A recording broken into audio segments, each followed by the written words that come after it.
The material world in which we live in is wonderful, but it's also, by itself, full of mysteries, which to this day we are trying to uncover its secrets, ranging on how it was created via the Big Bang Theory, and how light moves, and how can we use it to travel to other parts, other locations in our material universe.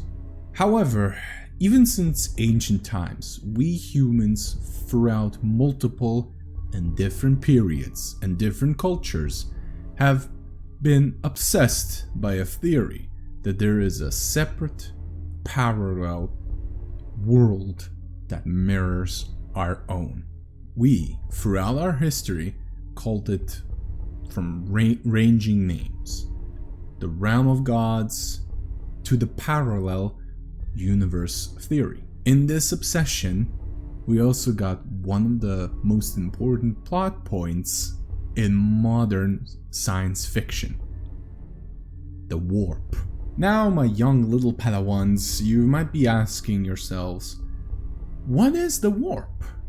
And if you're one of the, well, brain-rotted Warhammer nerds like myself, you'll probably want to relearn what the warp is, or see what this fucking knife here would say about the warp, because you probably clicked on the title seeing the thumbnails and you probably saw Plato. So it's gonna be very interesting why, but I digress. Welcome to the first video of this channel, and today we're talking about the warp. The warp, aka the Materium, the endless sea of souls, or as we Warhammer nerds know it, the place where all of the crazy fucking shit happens, and our morbid and excessive thoughts form literal demons. Or as I like to call it, hell is the otherworldly mirror to our material realm. It is a parallel alternative reality, basically. It is made out of raw psychic power, which is impacted by the strong collective emotions of all living beings in the Warhammer 40k universe. No, it is not just humans. Humans are currently in the universe widespread because we are the Skaven. We multiply like rats in this universe, but it's all living beings. Do not let your lore masters from TikTok, quote unquote, tell you it's just humans. And those strong collective emotions, I don't know how to explain this better, but the warp is entirely dependent on it. And every single being, quote unquote, because they're not technically living beings, depend on those emotions. The beings that live, quote unquote, in that realm feed off, like I said, of those emotions to keep themselves, quote unquote, alive. But it's not necessarily sustenance or hunger. Well, not the hunger we think, food. They are literally created by those emotions. That's why they live off of it, because if there are no emotions that are that strong, they literally just cease to exist. Not die, erased from everything. Now, for me to explain what the warp is and how it works, I'm gonna need to go on a little, well, not little, I'm a law student, I'm gonna yap a living shit ton out of this now, side tangent, and gonna put my nerd cap on, and I'm gonna teach you philosophy. Oh yes, you did not expect that. Well, if you clicked on this thumbnail, you would have seen Plato. Yes, ironically, philosophy is what I'm gonna use to explain what the fuck the warp is. Now, don't close this video here. Trust me, there is a point. Plus, I want to milk minutes into this video for watch time. What? What? Why are you just cringing all of a sudden? I know what facial expression you're making, dumbass. I'm in your webcam. Or if not, I'm in your walls. And I'm not paying rent. And you can't complain. At least I'm honest, unlike many other VTubers or YouTubers in general. Now, basically, in my opinion, I'm not stating this as a fact, because all of a sudden I'm gonna probably see in the comments, oh, he's stating this as a fact because some fucking idiot on Twitter who thinks they know all of the lore decided to fucking, I don't know, have a hissy fit. It is, in my opinion, once again, inspired by two big and core philosophies that not only shape the idea of parallel universes and how we are created alike, but also how humans function. We're gonna be going over Plato's world of formas, or forms, and Carl Jung's theory of the collective unconscious and instinct. Yep, there are two philosophies here, by the way. Now let's go to the big one and the main point of the warp video, because Carl Jung is mostly gonna be mentioned here, in a not so small tangent, but he is more for the next video, which is about chaos. In Plato's theory of the world of formas, or forms, which is a major foundation of modern metaphysics, Plato suggested that everything, and I do mean everything, created in our material world is in fact a shadow of the true formas, or forms, which are the timeless, absolute, non-physical, and unchangeable essences of all things, which objects and matter itself in the physical world merely imitate. That the forms are in fact the true and perfect ideas. And I'm gonna now bolden myself here to emphasize the very point, that live in a higher plane of reality beyond the world that we live, but is still connected to it, and because we cannot experience it with our senses normally, and it's a shadow of our material world. Or actually no, our world is the shadow of it. These formas, or forms, are unchanging, eternal, and perfect entities of true knowledge. These forms are also aspatial, basically they transcend from space, and atemporal, transcendent of time, meaning the world of forms is a higher place, higher plane of existence, where time doesn't exist, or at least doesn't flow like in our material realm, or better yet, there's no time whatsoever. Or because in this world of formas, or forms, in there something exists, will soon exist, or ceases to exist at the same time. And it's also completely devoid of space, because it's endless. And because of that, there's no orientation, no spatial dimensions. There's only one plane of the forms, and it's also non-physical, and it does not exist in the mind. Would you look at that? That somehow perfectly explains the warp. But let's go on to Jung's theory. Then I'm gonna explain it to you why I don't know how many minutes I have spent telling you all of this, but we'll get to that. Now let's go into Jung's theory of the collective unconscious and the instinctual archetypes. Jung believes, in a nutshell, and I will be going more deeper in the next video like I said about chaos, human behavior is based on the foundations of instincts, and it's the driving force of our actions. Jung recognized that humans possess some basic instincts that are hunger, sexuality, urge to activity, and so on and so on. And they're fundamental drives that influence our behavior. Jung's theory also expands that beyond simple instincts to include archetypes, which are universal, inherited patterns of our behavior and imagery that reside in the collective unconscious. These archetypes are the shadow and the animus.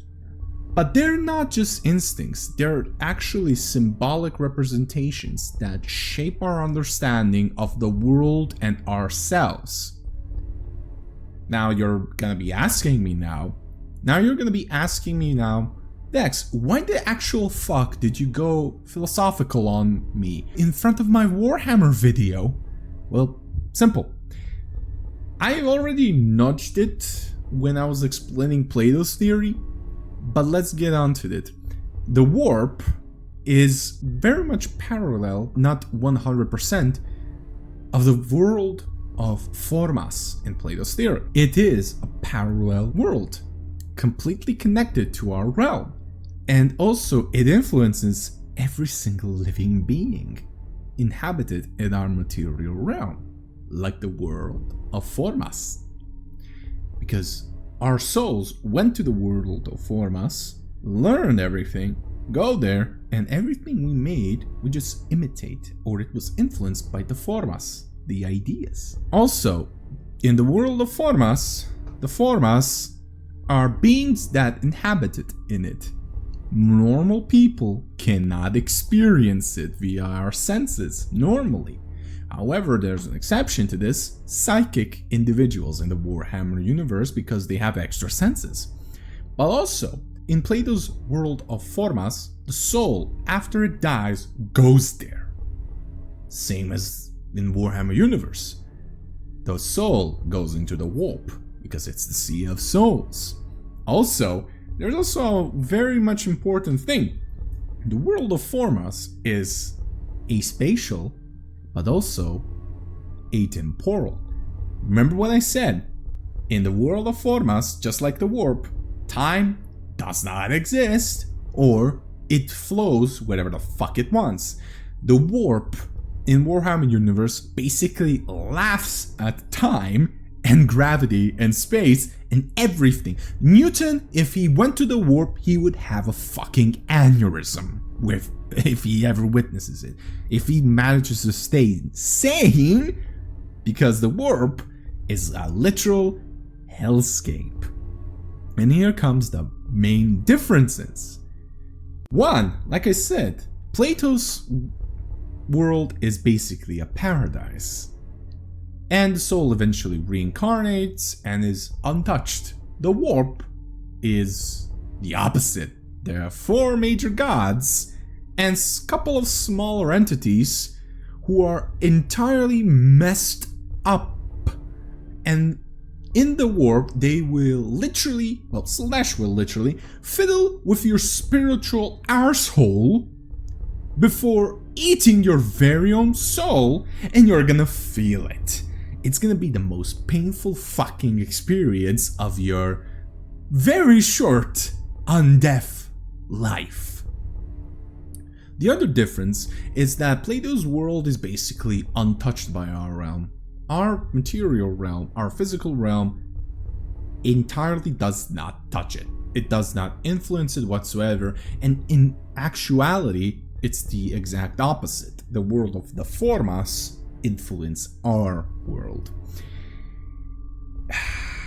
Meanwhile, the warp is the polar opposite. Our material realm and living beings fundamentally shape it and feed it, and the warp is entirely dependent on our material realm, just like the beings in there as well. With Jung's theory, Jung says that the base instincts fundamentally act as foundations for our actions. There's also the wanting for change, but our anger, fear of death, wanting of pleasure, hunger, etc., etc. They're all base instincts in humans. And not just that, he also said, in addition to our immediate conscience, which is of a thoroughly personal nature, which we believe to be the only empirical psyche, even if we tack on the personal unconscious like an appendix. There is a second psychic system of a collective, universal, and impersonal nature, which is identical to all individuals. This collective unconscious does not develop individually, it is actually inherited and consists of pre-existent forms, the archetypes, which can only become conscious secondarily, which we give definitive form in a certain psychic content. Now, this goes without saying that it actually explains the fictional 40k warp, because it's just that. It is a gestalt of raw, powerful, universal emotions of living beings, which create in further along a form the chaos gods. And also, remember when I said something in the warp exists, has already existed and ceases to exist at the same time, which means the chaos gods are pre-existent. And they fit in oh so well with the archetypes, but loosely a little bit. But again, that's for the chaos video. Speaking of gods, let's give them a little intro. Their names are Khorne, Nurgle, Tzeentch, and Slaanesh. And if you notice the order, yes, I ordered them by age, from Khorne being the first to gain sentience and Slaanesh being the youngest. Vextor is a demigod, quote unquote, or a small chaos deity, but he was always there and not there at the same time. I don't know what the fuck they're doing with his lore, but he is not even close to rival the main four, even after the events of the Arcs of Omen, which we still don't know what the fuck Vextor will do. The only reason Vextor is even alive is because he is the god of industry, and he's the main guy who makes the demon engines. And because of that, he's way too valuable to be eaten by the chaos gods. Yeah, that's the only reason why the fuck he's not Yida's deletist from the plane of existence in the warp, because he makes the funny toys that the chaos gods all used, and because of that, all four of them are collectively side-eyeing each other just in case if they want to eat him. And Vextor, by the way, very much knows this, and he is playing it to his advantage. He's not a stupid fuck. Now, enough of the side tangent. Let's talk about the four big shots in the condensed nutshell. Khorne is the god of murder, war, rage, and blood. A lot of blood. He cares not from where the blood has been spilled, only for it to be spilled, and for there to be offerings of skulls for a skull throne to feed his eternal craving for said skulls. Khorne is rage incarnate. He is eternally angry, like your average Twitter leftist, about pretty much everything. His influence is a slow burn though, contrary to what you might think, because he isn't a mindless god of rage. Actually, he is very calculating, to be honest. My example would be how he was trying to corrupt Dorne in the last 3 books of the Siege of Terra series. And I will give you an example, because how Khorne tried to corrupt Dorne is pretty much how he tries to corrupt everyone. He wants his followers to be free of their chains, free of their burdens of life, and to rage against the dark and cruel fate life gives, to burst the chains that hold their true selves back, for them to finally take a step forward to grasp on their future. For spilling the blood of your opponents is the only way for you to be truly free. That's his philosophy. And if you even had a slight agreement to my statement here, more or less you've absolutely did not listen to the last part of the sentence, which Korn doesn't say outright. You already fell for Korn's corruption. For rage is one of our most primeval and strongest emotions in all of humankind. Now, the other fact I want to give you all for Korn is that he is the only chaos god that will actually not trick you into following him. He will pretty much tell you to loosen your chains, but he will make it so that you have only two options: serve or die. He's also the one, and the only one, who won't backstab you the moment it's convenient for him. He actually despises backstabbing and trickery, and he literally smites his fucking followers who do that. Why? Because that's Tzeentch's and Slaanesch's way of doing things. He utterly despises them. Well, he despises both of them, especially Slaanesh, more than everyone else. That actually says something.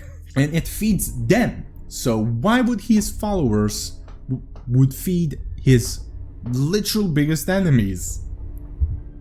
His followers also must spill blood in unfitted rage, yes, but that also leaves less room for honor and finesse. However, it must be in a pure, honorful battle, for he is also the god of war, and he has I don't know what to explain it better than the twisted warrior code even. Korn is a warrior, he is a general, and he has this laws which he adheres to himself and ergo all of his followers. Yes, not all chaos gods are actually not pure black. It's like in the yin and yang symbol, especially in the black part, there's a white dot because there's always a speck of light in darkness.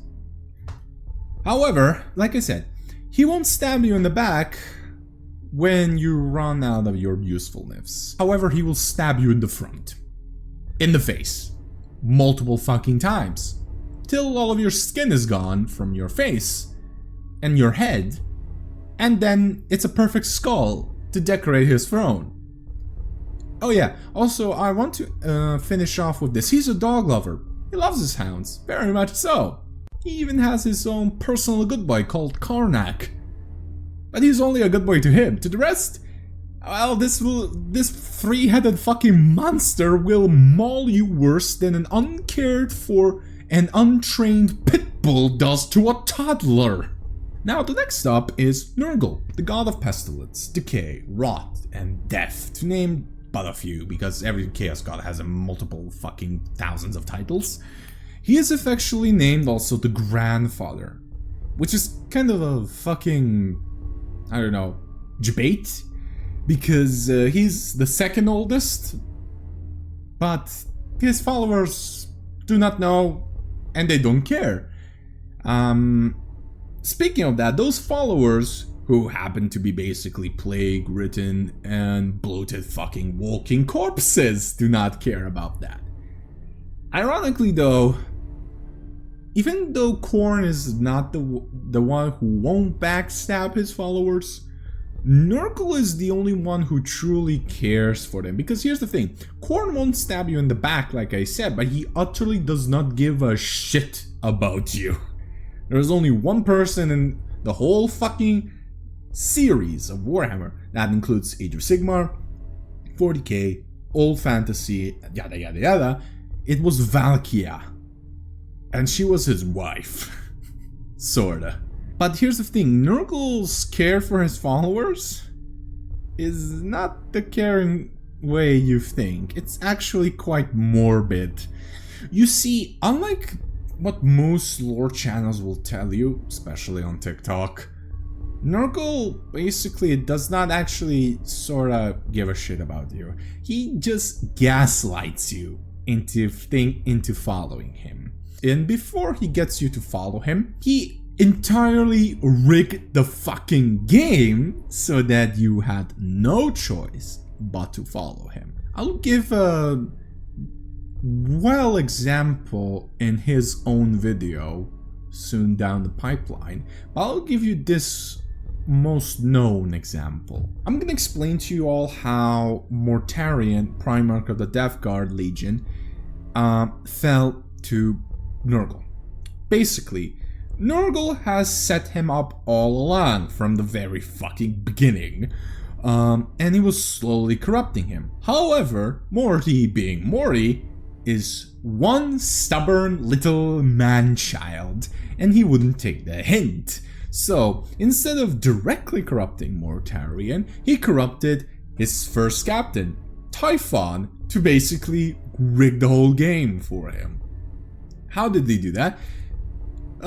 Basically, Typhon, now Typhus, pulled off the most, how do I say this, successful and egregious gaslighting attempt in the entire fucking human fiction by killing off all of the navigators of the ship, and they're basically, in a nutshell, they're mutants who have a third eye that can see through the warp, and they're basically the only ones who can fucking accurately, or as closely to accurate possible, navigate through the hellscape that is called the warp. And somehow he managed to persuade everyone, even Mortarion, that they are Imperial spies. And he, who is a psyker, will lead them to Terra to help Horus besiege it. However, he did not fucking do that. Instead, he led them to a pocket dimension in the warp created by Nurgle, and they were stuck in there, and the gather fields were turned off. Yes, it was Typhon, and it let loose a nasty little plague called the Destroyer Plague. And because Mortarion constantly made his sons drink fucking poison and made them even more resistant to diseases and anything, more than the average Astartes, who is a genetically modified super child soldier. Yeah, I said it. They were basically in a perpetual in-between stage of life and death, and the plague, the Destroyer Plague, caused them immense fucking pain. Remember, they're superhuman soldiers. They can tolerate a lot of pain. They can tolerate losing their fucking entire arm. And this pain was constant. They were begging to be dead. But Morty, true to his fucking nature, was still stubbornly not wanting to fall because he hates the warp. Even though he fucking researched it as much as Magnus. But we'll get to Morty's part because I think of him as the biggest fucking hypocrite of them all. But I digress. So Nurgle then pulled the ultimate gaslighting of the entire setting by talking at the same time as himself and as the Emperor. And he made him hallucinate his moment of barbarous when the Emperor killed his bastard father. And, got him to his side, to the Imperium. He recreated an entire scene, but then at the same time he was speaking as his father, but also as himself at the same time. And then Morty finally gave in. As you can see, Nurgle is one dastardly evil cunt, and he gaslights you into thinking he is kind. Of course, after you fall, he also gives you fucking literal brain rot. Yeah, he rots your brain and, rewires your connection to pain and pleasure, not in the Slaneshi way. Because once you fall to him, your body literally falls apart. It's bloating, it's rotting. There's a lot of fucking pain. If you ever broken a fucking bone and your arm swelled, it's a lot of pain. And so he rewires everything, and now instead of feeling pain, you feel joy, because every single one of his followers is a happy little bean. But there's a caveat to that. It only lasts when they're connected to the warp. Cut that connection to the warp, they regain their lucidity, and they feel all of the pain at once. Apart from this, he's also the literal embodiment of the cycle of life and death, because there cannot be decay without life at start. That's why he kidnapped the Eldar, elven goddess of life, and force feeds her his Ebola soup, which she always fights it off, because she is the only one who is resistant to his plagues, because she somehow manages to create antibodies for it. Once again, I'm gonna remind you all Nurgle lovers, he is not a kind god, he is a deranged, gaslighting cunt. But hey, at least his followers can literally shrug off fucking 15mm mortar shells like nothing, so that's a bonus, because you're tougher than a fucking bastard. Next up is Tzeentch, my favorite one. It's gonna be one fucking, according to Keikaku memes everywhere, he is the god of change, sorcery, magic, and fate. Tzeentch is pretty much, if you believe his own words, the most powerful of them all, but he won't kill his brothers because it will derail his plans. Or it will be just too boring. It's Tzeentch. He is quite the schizophrenic. Both of these explanations of why he didn't win the internal fucking game between the rest of his siblings, both of them are plausible. Like I said, he's very schizophrenic. Like I said also, if you believe his lies, that is, because he is the god of deception as well, and he lies a lot. Now, there's credence to his boasting that he is the most powerful of them all, because sorcery is one fucking powerful thing, and being the god of it, even more so. And even more is that he is the one who perfectly can shape the warp to his whims. But because of that, every single one of his followers has some kind of a psychic power, and their attunement to psychic abilities have different degrees, and also it doesn't matter whether they were already psychers or after falling to his corruption, they were just normal humans, but all of a sudden they got psychic powers. It matters not, because every single one of them has a psychic power or will gain a psychic power of sorts. This means that also every single one of them is a fucking danger, because if you did not know, being able to yeet lightning out of your fingertips or rip open a portal out of someone's arsehole, sometimes literally, yes, that happened, to summon demons everywhere, is one very, very powerful weapon. Having multiple people who are able to do that is even more so. Now make them alpha level psychers, which are basically gods in their own right to human comparison, and add more to that, the more psychically attuned you are, the more likely that you're fucking crazy. Mix all of that, you got one massive shit show happening.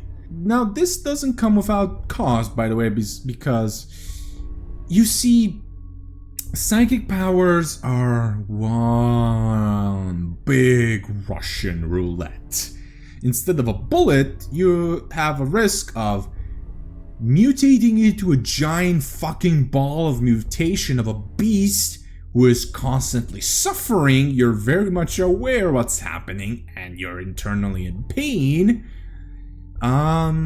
But the caveat with Tzeentch is, he utterly loves this shit. He laughs at it, and sometimes, nearly always, makes his followers into this. Now, it's not the unique thing about Tzeentch that you turn into a fucking warp spawn. All Chaos Gods turn their followers into warp spawn one way or another because they fucked up. Tzeentch also uses that as a form of punishment as well. However, remember what I said, he's a fucking schizophreniac. Sometimes he randomly does it. And half of those times were probably for fucking shits and giggles. Yes, you could be a follower of fucking Tzeentch, and out of nowhere he just decides, you're a warp spawn now. Why? Well, either it's because he, by the way, he can see into the fucking future. He sees all of the futures, and he saw a future where you fucked up. Even though it was a 1% chance, he did not like it. Boom, you're a spawn. The other half, he found it funny. Again, like I said with the other part in the beginning of his intro, both of those fucking theories are plausible with him. I'm not kidding you. Now the issue is, when I said about he can see into the future, and multiple futures, all of them actually, none of them are guaranteed, but he sees all of them, literally. Because of that, he's the most insane bastard out of all of the Chaos Gods, and he's the living embodiment of the meme, all according to Keikaku. Because all of his actions encompass every single fucking future he sees.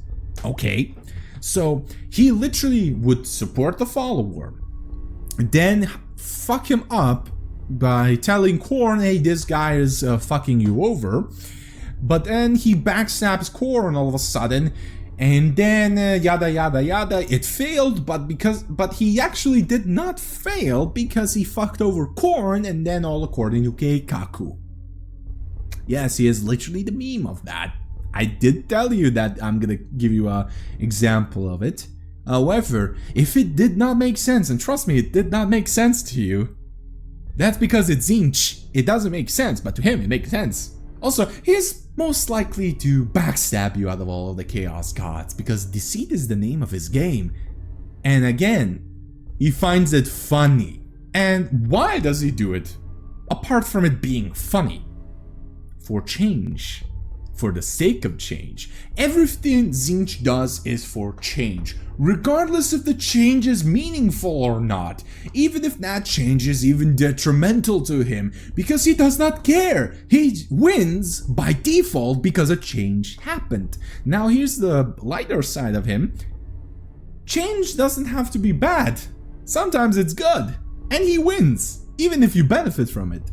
So he always wins at the end, because something happened. Yeah, he's the most difficult one to explain, and I'm dreading the day the video drops about him. Well, the revamped video about him, because I'm gonna burst a fucking aneurysm. Now, we get to the fourth one, the youngest one, Slaanesh.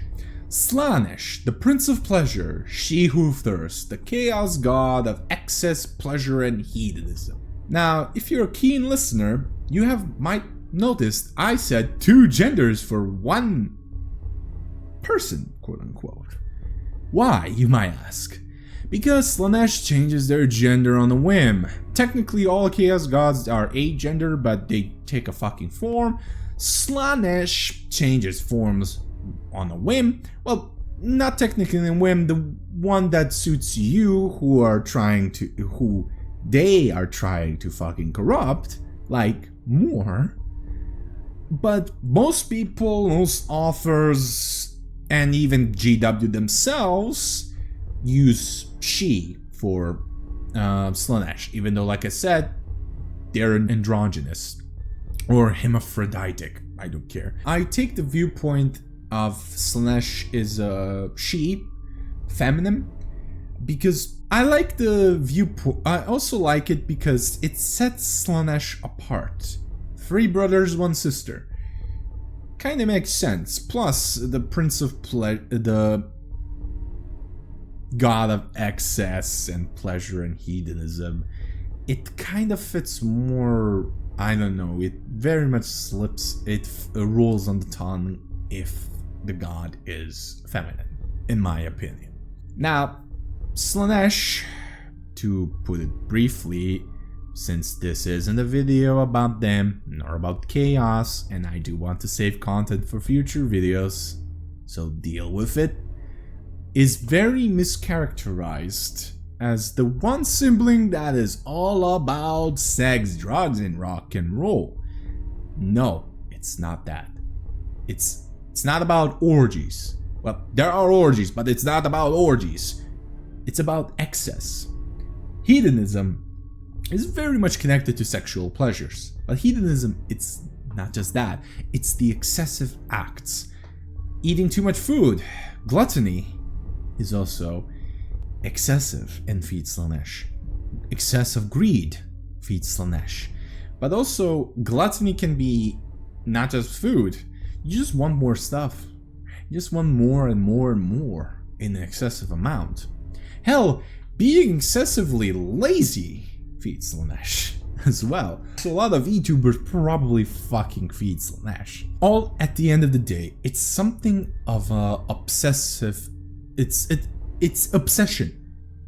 Slaanesh is basically just the embodiment of obsession. It's an excessive emotion, excessive want, excessive need of something that fuels Slaanesh. For an example, it's not me shagging your mom that feeds Slaanesh. It's me shagging your mom while high on every known and unknown fucking drug to man, plus she's stabbing a needle in my arsehole. That is the thing that feeds Slaanesh, not me shagging your fucking mom, alright? I and many other people agree that Slaanesh would be the dominant god out of the 4 chaos gods in the near future in the setting, because everything about the other chaos gods just feeds Slaanesh. Khorne's excessive rage powers Slaanesh. That's why Khorne actually tells his followers to swiftly kill their enemy, because if they have prolonged pain and suffering, that feeds Slaanesh. And he hates that. Tzeentch's obsessive need for change, yes, that feeds Slaanesh too. Nurgle's obsessive need to spread sickness, yep, that too. All eventually feeds into Slaanesh, and all 3 know that, so they constantly keep Slaanesh in check. For hell's sake, in Age of Sigmar, they let Slaanesh be chained by the elven gods. They could have fucking busted Slaanesh out, but no, they didn't. Not that they don't care, because they don't. They sort of do, but they don't. But it's more of the fear factor that everything they do also feeds to Slaanesh. That's why in Age of Sigmar, Slaanesh is fucking chained the fuck up. Now, Slaanesh is also the youngest god, chaos god, to be born. And she was born in a very fitting way. And I have to blame my knife-eared brethren, because they birthed her. How, you might ask? Well, at the height of the Eldar power, when they basically taken over the galaxy after their fight with the Necrons, because space toads did not give them fucking chemotherapy. More on that later. Not in this video. The Eldar were fucking bored. So they decided to indulge themselves in all stuff. Art, music, way of the warrior and shit like that. And it sustained them for a while. But then that became boring too. So they had a funny idea. Why not start motherfucking each other? I'm not fucking kidding. And eventually, that birthed Slaanesh. And that birthed also the Eye of Terror, which ripped itself into the galaxy and ate a lot of the fucking Eldar Maiden worlds. Thank you, my fellow elves, because you made my image look bad by guilt of association, because you created the reason why the fucking universe in Warhammer 40k is a shithole. Yeah, Humans made it a little bit worse, but you started it.